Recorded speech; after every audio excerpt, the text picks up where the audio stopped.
દોડ્યો દોડ્યો દોડ્યો, એવો દોડ્યો કે ઠોકર લાગી એક મોટા પથ્થરની અને પડ્યો. બાજુમાં જ કૂવો હતો જેમાં દિવાલ નથી, જમીનના સ્તરે જ પડ્યો. અંદર પડ્યો એટલે પેલો જે પીપળો ઉગેલો બહાર દિવાલોમાંથી, મોટો પીપળો, એને એકદમ પકડી લીધો. એને પકડીને લટકી ગયો અને એને નીચે નજર કરી તો ઊંડો છે કૂવોમાં, પાણી નથી, બધા પથ્થર ને એવું પડેલું છે અને એમાં દર સાપના, અને સાપ બધા બહાર આવીને બેઠેલા છે, કોબરા ને બધું. આમ નીચે નજર કરે છે. સમસ્યા છે. ઉપર પેલો વાઘ લાલ ટપકાવતો જોઈ રહ્યો છે, આ ક્યારે ઉપર આવે? સારું, ઉપરની જે બરાબર છે, પરંતુ આ પીપળાના જે મૂળ નીકળેલા ને એનું જે થડ હતું એમાં પેલા બે ઉંદરો એને કાતરવાનો પ્રયત્ન કરે છે. અને આ ઝાડ પર પડ્યો, તે ઝાડ પર જે મધપૂડો હતો એ હાલ્યો, એને કારણે મધમાખીઓ ઉડીએ, મધમાખીઓ એને કરડી રહી છે. આટલી સમસ્યાઓની વચ્ચે એ પેલું મધનું એક ટીપું પડી રહ્યું છે, એના માટે મોટી જીભ બહાર કાઢીને બેઠો છે. મને આ ઉદાહરણ બહુ ગમી ગયું. કોની આ સ્થિતિ છે? આપણા સિવાયની. આજે બહાર ફરે છે ને કાર ને સ્કૂટરો ને લઈ લઈને. અખંડાનંદજી મહારાજ એકવાર કહેતા હતા, મુંબઈ ગયા ત્યારે, કે મને એ પેડર રોડ પર કોઈક એમને લઈને જતું હતું, અને પેડર રોડ પર જે રીતે ગાડીઓ જાય આમ ને આ બાજુથી આમ, સ્વામીજી કહે છે કે મને એ નથી સમજાતું કે એવું તો એનામાં શું છે કે આટલો બધો અજંપો રાખીને દોડી રહ્યો છે. સહેજ જો પેલી બ્રેક વાગવી પડે, સહેજ સ્પીડ ઘટાડવી પડે તો હે ને હોર્ન. હૃદયમાં એટલો અજંપો છે આ વ્યક્તિનો. એ વ્યક્તિ અનાશીરો છે. એક નાનું મધનું ટીપું દેખાય છે, ચારે બાજુ તો સમસ્યાઓથી ગ્રસ્ત છે. ઘરમાં માથાકૂટો ચાલે છે, ઓફિસમાં માથાકૂટો છે, પોતાની માનસિક મુશ્કેલીઓ તો અનેક છે.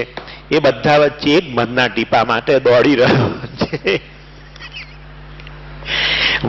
વાંધો નહીં, છો ને દોડતો. સ્વામીજી તમને શું થાય છે? વયમ કૃતાર્થા. અને એમાં તમારા મારાનો ભેટો થયો, શું કરો છો?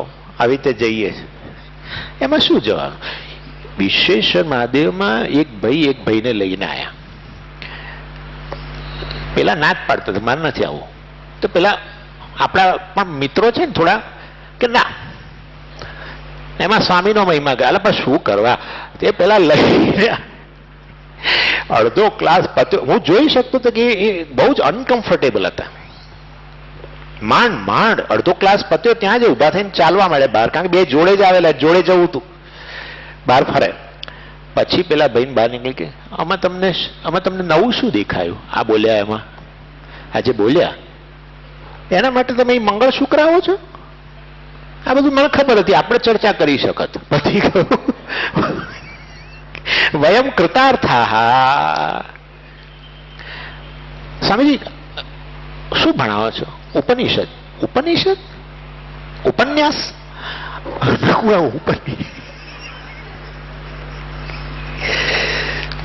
અમે તો આટલું જાણીએ છીએ.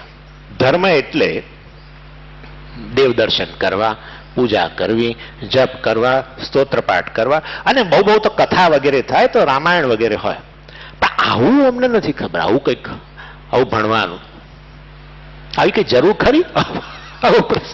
આવું કઈ જરૂર ખરી? બાલાહ અભિનંદંતી. જીવનની જે મૂળભૂત સમસ્યા છે, જેના વિશે પૂરેપૂરો અજ્ઞાત છે, જેમ એક બાળકને શું સમસ્યા છે એનું જ્ઞાન જ નથી. મા બાપને ખબર છે, બધાને ખબર, એને ખબર નથી. એ તો મુગ્ધ અવસ્થામાં ફરે છે. એવા મુગ્ધ થઈ ગયેલો છે અજ્ઞાની સંસારી. બાલાહ અભિનંદંતી. કેમ પણ એવું થઈ ગયું છે સ્વામીજી? કેમ એ લોકોને આ સમસ્યા વિશે સભાનતા નથી આવતી? યત કર્મિણ, યસ્માત, કારણ કે કર્મિણ રાગાત ન પ્રવેદયંતી. આ કર્મફળ પ્રત્યેની એમની તીવ્ર આસક્તિ જે છે, માત્ર વસ્તુઓ જ નહીં, વ્યક્તિ અથવા કર્મફળ રૂપે રહેલા સ્વર્ગના ભોગ, જે તે પદવી, બસ આ બધી વસ્તુઓ પ્રત્યેની તીવ્ર આસક્તિને કારણે એમનું મન એમાં જ લાગી ગયેલું છે. યોગ અને ક્ષેમની અંદર જ જે લોકો સતત રત છે, વસ્તુઓને પકડવી, પ્રાપ્ત કરવી અને છોડવી. છોડવી નહીં, જાળવવી. છોડવાનું હોય તો સારું, જાળવવી, એની અંદર એ લોકો રત છે. સ્વામી વિવેકાનંદજી કહે છે, આ એમનું સરસ કોટેશન છે કે તમે 100 વર્ષ જીવો, તમારો સ્વર્ણાભિષેકમ, એવું કે છે, સ્વર્ણાભિષેકમ થાય. તેથી શું? પણ આવું કેમ કહ્યું સ્વામી વિવેકાનંદજી? કારણ કે કેટલાક લોકો પોતાની ચોથી પેઢી સુધી જીવતા રહે તેને બહુ મોટી સિદ્ધિ માને છે. લોકો કે સારું, તમે તો લીલી છમ વાળી તમારી તો છે, લીલી છમ ચોથી પેઢી, પેલો 2 વર્ષનું એ છે, પુત્ર પૌત્ર પ્રપૌત્ર, અને પોતે પણ કે મારે તો પરપૌત્ર સુધી મારે જોવા મળ્યું, વગેરે વગેરે, ચોથી પેઢી સુધી જોવા મળ્યું. સ્વામી વિવેકાનંદજી કહે છે કે આ તમે આટલું લાંબુ જીવ્યા એને તમે શું તમારી સિદ્ધિ માનો છો? એવું હોય તો આ પેલો કાચબો છે 350 વર્ષ જીવે છે, તમારે કરતા વધારે, એમાં કઈ સિદ્ધિ છે? સમજાયું ને? એટલે આ રીતે અનેક પ્રકારના યોગક્ષેમની અંદર જે રત છે એવા લોકો રાગાત પ્રવેદયંતી તેન આતુરાહ, અજ્ઞાનને કારણે જ અત્યંત દુઃખી થઈ રહ્યા છે. દુઃખી થવાનું કારણ રાગ છે, બહુ સ્પષ્ટ રીતે અહીંયા કહી દીધું. દુઃખી થવાનું કારણ સમજીએ, રાગ નથી, ક્રોધ છે. રાગ એની માં છે. હા, કામ રાગ એની માં છે, લોભ રાગ એની માં છે, માત્સર્ય રાગ એની માં છે. ષડ રીપુઓ જે છે જેને કારણે આતુર છે, દુઃખાર્થ છે, પરંતુ માત્ર રાગાત, આસક્તિ જ જવાબદાર છે. સમજી, ચિંતા બહુ રહે છે, આસક્તિ જવાબદાર છે. હા, આપણું મન બેઠા હોઈએ અને બ્રહ્મ તરફ પ્રયાણ કરવાને બદલે ક્રૂર કરીને કોઈ જગ્યાએ જઈને લેન્ડિંગ કરે તો માનવું કે એ જગ્યાને આમાં આસક્તિ હશે. ના, મને આસક્તિ નથી, એના પ્રત્યે દ્વેષ છે. એ રાગનું જ બીજું પાસું છે. હા, બીજી સાઈડ જ છે. માટે કારણ, મૂળ કારણ અજ્ઞાન, અજ્ઞાનને કારણે અન્યત્ર આસક્તિ, અને આસક્તિને કારણે આતુરાહ, દુઃખાર્તાહ. ઓકે, હા, એની ટ્રેજડી, આ તો ટ્રેજડીનું વર્ણન કર્યું, એની કરુણતા. એનાથી આગળ ક્ષીણ લોકાહ, જ્યાં ગોઠવણ કરીને ગયો છે, કર્મ કરીને અનેક ધુમાડા ખાઈને કર્મલોક, જે તે લોક પ્રાપ્ત કર્યો છે. ક્ષીણ લોકાહ ચ્યવંતે, ત્યાંથી ચ્યવંતેનો સીધો અર્થ છે પતન થવું. પતન થવું એટલે કહેવાનો આશય છે એની એ જ આ લોકમાં જ થી ભલે અન્ય લોકમાં ગયો હોય, ઉર્ધ્વ લોકમાં, તો આ લોકમાં આવે તો ચાલો વાંધો નહીં, એની એ જ જગ્યાએ, પણ નક્કી નહીં. કર્મશેષ, ભાષાકાર કહે છે એક જગ્યાએ કર્મશેષ, એનો હવે પછીના કેટલાક કર્મો સંચિતમાં શું બચ્યું છે એના આધાર નક્કી થાય. અને એમાં જો કોકરોચ વંદો બનવાનું નક્કી કર્યું તો વંદો થાય. એટલે ચ્યવંતેનો અર્થ અધોયોનીઓ પણ પ્રાપ્ત થઈ શકે, પતન થઈ શકે. ચાલો 10મો મંત્ર. ઇષ્ટાપૂર્તમ મન્યમાના વરિષ્ઠમ નાન્યત શ્રેયો વેદયન્તે પ્રમૂઢાઃ ના કસ્ય પૃષ્ઠે તે સુકૃતેનુ ભૂત્વા ઇમં લોકમ હીનતરમ વા વિશન્તિ પ્રમૂઢાઃ ઇષ્ટાપૂર્તમ વરિષ્ઠમ મન્યમાનાઃ. આ પ્રમૂઢ, અત્યંત મૂળ થઈ ગયેલા લોકો છે. ઇષ્ટપૂર્ત, ઇષ્ટ કર્મ અને પૂર્ત કર્મોને, વરિષ્ઠમ સૌથી શ્રેષ્ઠ, મન્યમાનાઃ માનનારા છે. અન્યત શ્રેય ન વેદયંતે, અન્ય કોઈ મોક્ષનું સાધન હોય એવું એ લોકો જાણતા નથી. અનુભૂત્વા નાકસ્ય પૃષ્ઠે સુકૃતે તે ઇમમ લોકમ હીનતરમ વા વિશંતિ. અનુભૂત્વા નાકસ્ય પૃષ્ઠે, નાક એટલે સ્વર્ગ, પૃષ્ઠે એની મધ્યમાં, અર્થાત આ ઉર્ધ્વ 5 લોક, 5 છઠ્ઠો નહીં, બ્રહ્મલોક નહીં, કારણ કે કર્મની ચર્ચા ચાલે છે, ઉપાસના જો આવી જ નથી. કર્મને કારણે પ્રાપ્ત થતા આ ઉર્ધ્વલોક, જેને માટે આપણે નાક કહી દઈએ, એમાંથી મધ્ય કોઈ પણ લોકની અંદર જનારા, અનુભૂત્વા એનો અનુભવ કરનારા, શાને કારણે? સુકૃતે એના પોતાના પુણ્ય કર્મોને કારણે, તે એવા લોકો, તે લોકો એ કરીને, અનુભવ કરીને, ઇમમ એટલે આ ભૂલોક, હીન તરમવા એનાથી નીચો અર્થાત અધોલોક, વિશંતિ એમાં પ્રવેશ કરે છે. કર્મફળ અનિત્ય છે બતાવી દીધું ને. હવે અહીંયા તમે જુઓ તો ઈષ્ટ શબ્દમાં અહીંયા થોડુંક જરાક શ્રુતિ હવે થોડુંક પોતાનો પરનો કાબુ જાણે ગુમાવી રહી છે. આગળ મૂળાહા બાલાહા કહ્યું, એને થયું કે જરાક હું વધારે કડક શબ્દ કહું, પ્રમૂઢાહા કહ્યું. ચાલો પ્રમૂઢાહા થોડું કે હા, હવે જો આ તૈયાર થયો લાગે છે, થોડો મારી બાજુ આવતો તૈયાર થતો લાગે છે, તો જરાક એવા થોડાક શબ્દ કહું કે છોડી જ દે. પછી શું છોડી દે? કર્મ નહીં. હા, કોઈક કહે છે સ્વામીજી આ બધું સાંભળીને મન તો એવું થાય છે કે તમારે અહીંયા આશ્રમમાં કંઈક સકામ કર્મને છોડો, અર્થાત કર્મફળની આસક્તિ રાખીને કર્મ ન કરવા. કર્મ તો છોડવાનો વાત જ નથી, સિવાય કે સંન્યાસ લો. ગમે એટલી ચિત્ત શુદ્ધિ, હું વાત કરવાનો છું, ગમે એટલી ચિત્ત શુદ્ધિ છે મારામાં, એવો મનમાં આવી ગયું હોય તો પણ કોઈ પણ ધાર્મિક સાધન, એ પૂજા હોય, જપ હોય, ગમે તે ધ્યાન હોય, છોડવું નહીં, સિવાય કે સંન્યાસ લો. ગ્રસ્ત વ્યક્તિ કર્મ એવી રીતે છોડી શકે નહીં, છોડવું નહીં. માટે કર્મ છોડવાની વાત જ નથી. સકામ કર્મની નિંદા, કર્મીની એ રીતે નિંદા. ઈષ્ટાપૂર્તમ મન્યમાના, ઈષ્ટ કર્મ. ઈષ્ટ કર્મ એટલે જેની અંદર અગ્નિ સંકળાયેલો છે, વૈદિક કર્મ, યજ્ઞ કર્મ, અને પૂર્ત સ્માર્ત કર્મ, જેને આપણે સર્વિસીસ, સોશિયલ સર્વિસ.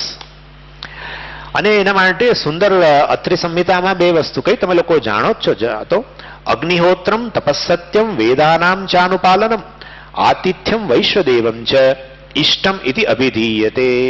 અગ્નિહોત્ર વગેરે વગેરે, વેદનું અનુપાલન, વૈશ્વદેવ, આ બધા ઈષ્ટ કર્મો છે.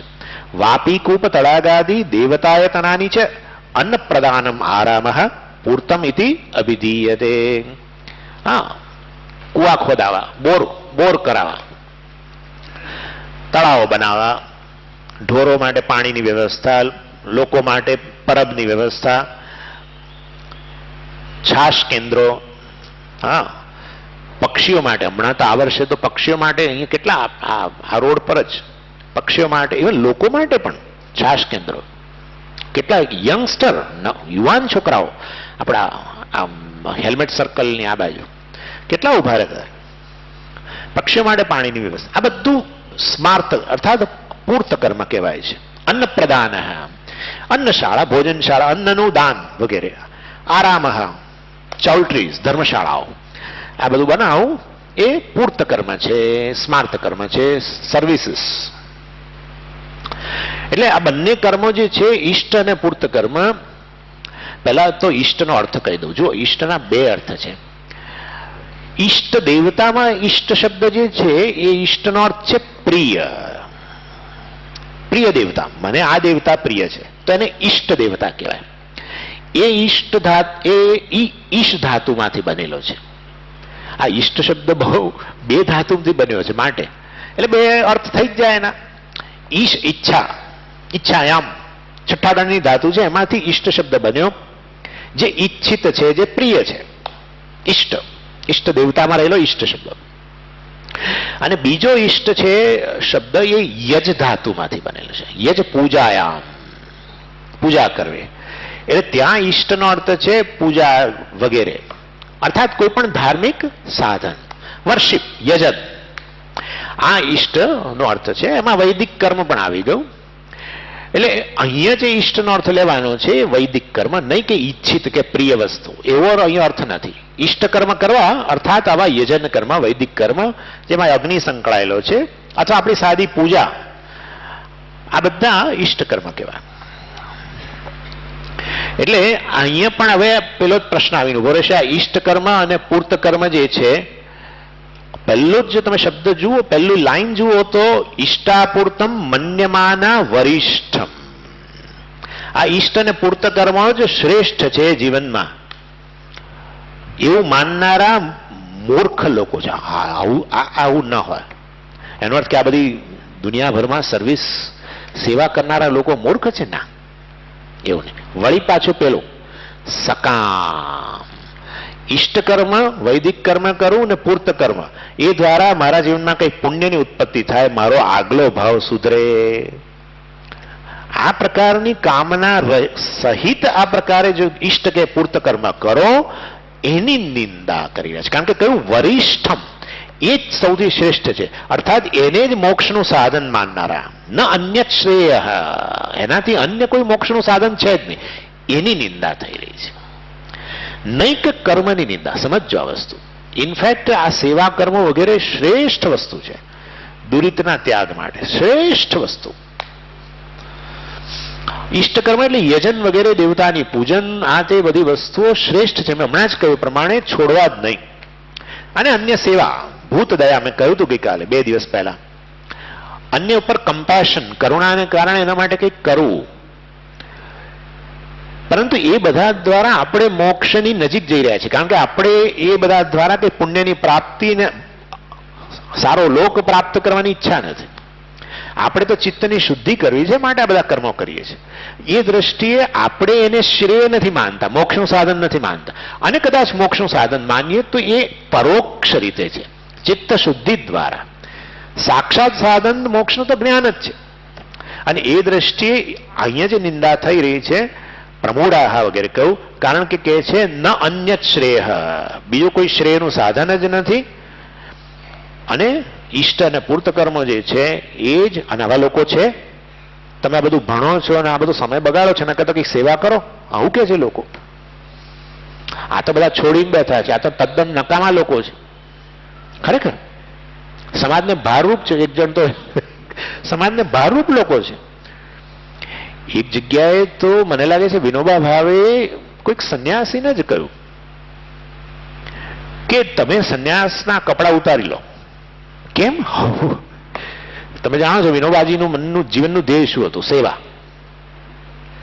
એટલે કે છે તમે, તમારે જો જગતની સેવા કરવી હોય તો તમે આ ડ્રેસ ઉતારો. કેમ? કારણ કે આ પહેરો ને એના કારણે આપણા ભારતીય લોકોને તમારી સેવા કરવાની ભાવના જન્મે છે. એટલે તમે અન્યની સેવા કરો એના કરતા તમારે અન્યની સેવા લેવી પડે આ ડ્રેસને કારણે, એના કરતા ડ્રેસનો ત્યાગ કરો. સમજ્યા? આવું વિનોબાજી લોજિક આપ્યું. એનીવે, અર્થાત એમના પણ જીવનમાં આ જ હતું, સેવા જ મુખ્ય. ઇનફેક્ટ એ માનતા કે ભગવદ્ ગીતાનું તાત્પર્ય કર્મ જ છે, સેવા જ છે. આ જ્ઞાન વિષયક શ્લોકો બધા એમણે ગૌણ કહી દીધા. To the extent even Gandhiji પણ આવું જ માનતા હતા. એનું એટલું જ કારણ હતું કે કોઈ સંપ્રદાયના આચાર્યના સંપર્કમાં કદાચ એ લોકો નથી આવેલા, આવું હશે.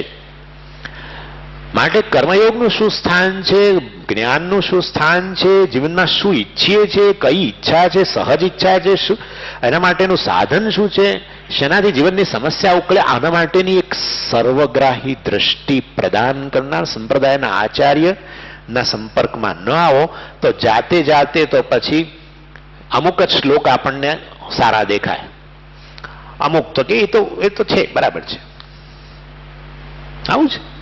ઇનફેક્ટ ભગવદ્ ગીતાની અંદર કર્મની નિંદા એ પુષ્કળ થયેલી છે.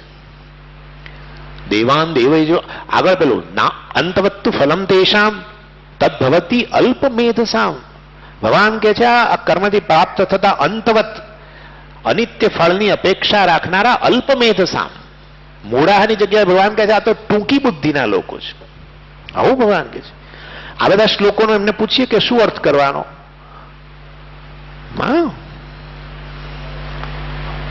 એટલે આ કહેવાનો આશય મારો એ છે, અહીંયા જે નિંદા થઈ રહી છે એ સકામ કર્મની અને એમાં જ રત રહેનારા કર્મીઓની નિંદા થઈ રહી છે. એટલે અહીંયા ઈષ્ટાપૂર્તમ મન્યમાનાહ ન અન્ય શ્રેય એવું કહ્યું. ન વેદયંતે, એ લોકો જાણતા નથી.